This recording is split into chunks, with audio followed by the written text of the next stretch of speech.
There's one question I think both Dean Hoxie and the fire chief could answer with regards to, do you have access to the rental registration? And if so, are you at liberty to contact homeowners? Yes, we both. We have access and we do contact. Like I said before, I send a letter out every year prior to the beginning of the school year. Anyone that's received an orange sticker, any house that's been a yearly habitual offender to noise complaints, unruly tenants, I send a letter out to those homeowners. Like I said, sometimes I get letters back or phone calls back. But yes, we have access. We work with Tony's office all the time. And we do have access and we utilize that. It's not just the police cases as well. As far as the fire cases, we're not allowed to give you information and say what we went to was on an EMS call, for instance. You know, we treated one of the residents here for a heart condition or so forth and so on. You may ask, was there a rescue that went to the house? I said, yes, we went to the house to treat a patient there, but we're not allowed, because of HIPAA laws, to tell you what went on, what occurred with that patient. But as far as a fire incident, or if we went to the home for a smoke detector that sounded, and we found out that it was a carbon monoxide detector that went off, we will go in, look at the home. If we see if there's any kind of damage or repairs or something that might be wrong with the furnace or boiler, we'll inspect the house, run carbon monoxide meter through the home. If it warrants, we'll call the building inspector. Tony will come down, we'll inspect the home, and we'll certainly notify you of that. If there's a fire incident, we'll notify you. We'll call the dispatch, the public safety dispatch, and we'll have them contact you. That's why it's important to keep your contact information up to date. We'll have them contact you to advise you what went on at the home and what occurred. I think too, at a lot of the town meetings, we hear that rental registration forms are not filled out completely. So there is an onus on the homeowner to make sure they're giving the town all of the information that they need to get in touch with you as well. That includes emails, cell phone numbers, home phone numbers. I have one more here. It says, are rental landlords represented equally on the town's committees mentioned today? I guess that goes to Pam. Which committees would that be? The ad hoc? The ad hoc committee, Dean, we did have at least one member who was a landlord. And he said there, he raised his hand. I didn't want to point you out, Joe. Joe Sawyer was a fully participating member of that committee, and he was a landlord. That's about, yeah. I would say that the representation of landlords in Narragansett has always been present. You join committees, you run for office, you're the same as everybody else. What's different now is you've got an organized advocacy group to represent your concerns with the town, which since the activities in May 2014 has become more and more urgent, I believe. Dave, do you gain access to rental properties without the permission of the deeded property owners? If so, how is that done? Can you gain access to the property without? Oh, I'm sorry, Dave Green. No, not without permission. I'm not allowed to enter a property without the permission of whoever was in charge of the property at the time. And there wouldn't be really a need for me to enter if I was there for, say, it was a trash or a littering complaint. It would be to deal with that complaint. If it was a follow-up involving with the property that we entered the police department, I would be with a police officer. And it would be handled differently then, yes. But you are allowed to walk around the property? We're allowed to walk around the property on the outside, just to view it from the outside for safety concerns and for litter, trash. Yes, and that happens. Just to reiterate on that, under state law, like if I go on a property, if I feel it's a violation, you can go on a property at any reasonable hour of the day, so that I would say daylight, if you feel there's a violation. Good to know. What percentage of the town budget is paid for from real estate tax on rental properties? Do you have that breakdown? I don't have it with me, I think it's about 80%. The burden in this town on government is on the taxpayer. We charge commercial, right now we have 2 rates. The commercial rate is double what or time and a half what the residential rate is. So the commercials that do exist in this town do pay a lot more taxes per business than you pay on your home. But definitely the burden is carried by the taxpayer. It's at least 80%, if not. If I had the finance director here, she could tell you like that, but it's very high.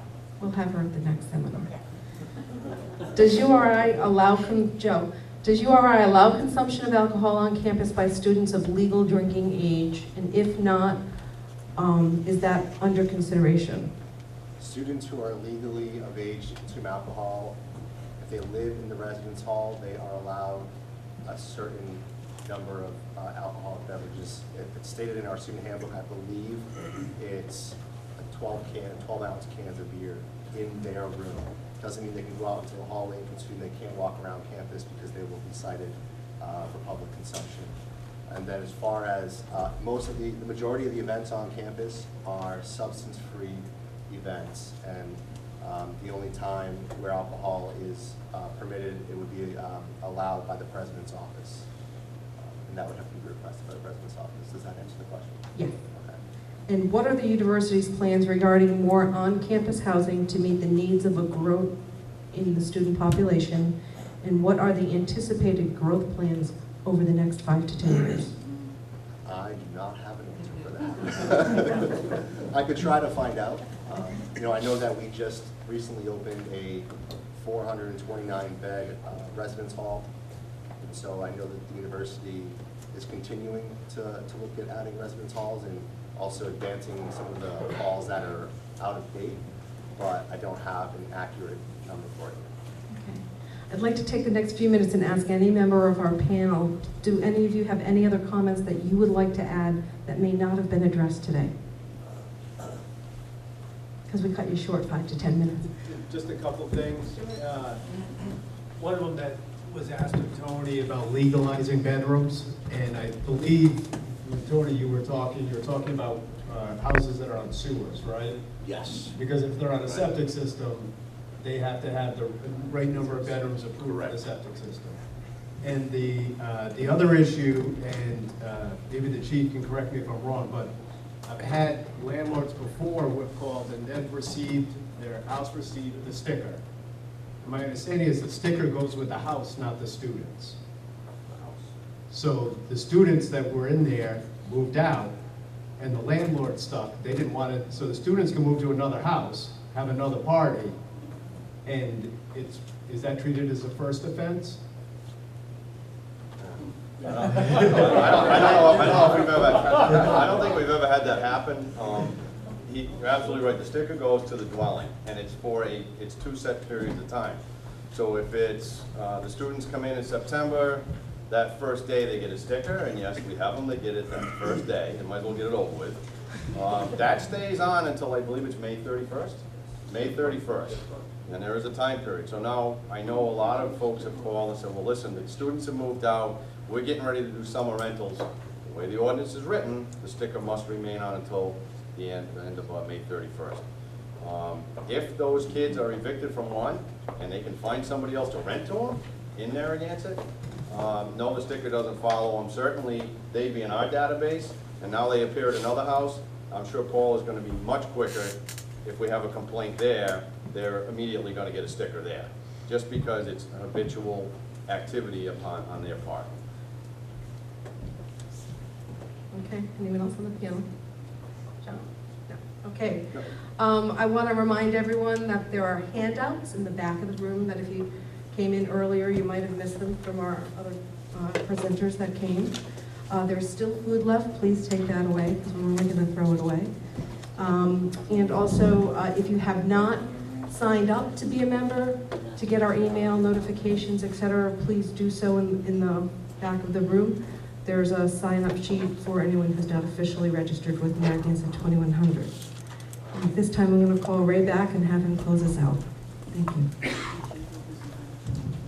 One thing I want to say, if Tony or Pam, you can get me the ordinances that are supposed to be stuck to the door with the lease, I can scan those and distribute them.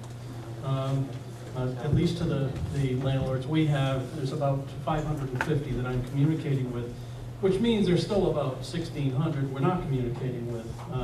And one of the things you folks can do is, if you know another landlord who lives nearby that's not corresponding with us, have them get in touch with us, because that just expands our ability to get information out when it needs to get out.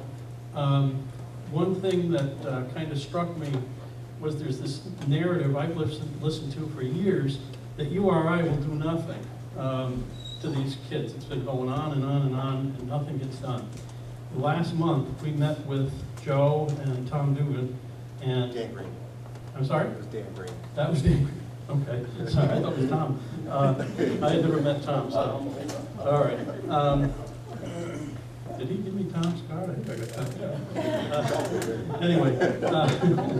Anyway, they kind of went through with us what they do, and I realized there's a lot more going on that end of things than I ever knew about. And of course, I've been listening to that narrative for years and years, and I realize that there are restrictions that the university is under. They operate in a political world or a state organization. So there are privacy issues they have to deal with, that sort of thing, and they might not always be able to tell us what they do. The town has also restrictions they have to work under, and but I think they have more power, more ability to deal with these issues. And it really hit me that landlords, because of what we can put in our leases, we have even more ability to deal with these problems. And it's really only by all of us working together that we can get the maximum effect on the students that need that effect. And as it was mentioned, 90% of them, and I believe that, are no problem. And like I said, we've been contacted recently by the Student Senate. George and I met the other day with them, and you know, I'm looking forward to a time when we can have more conversation between students, neighbors, and you know, the landlords, certainly. We're not an organization that is here to condone bad behavior by students, and it exists. We're not here to condone bad behavior by landlords, and we know it exists.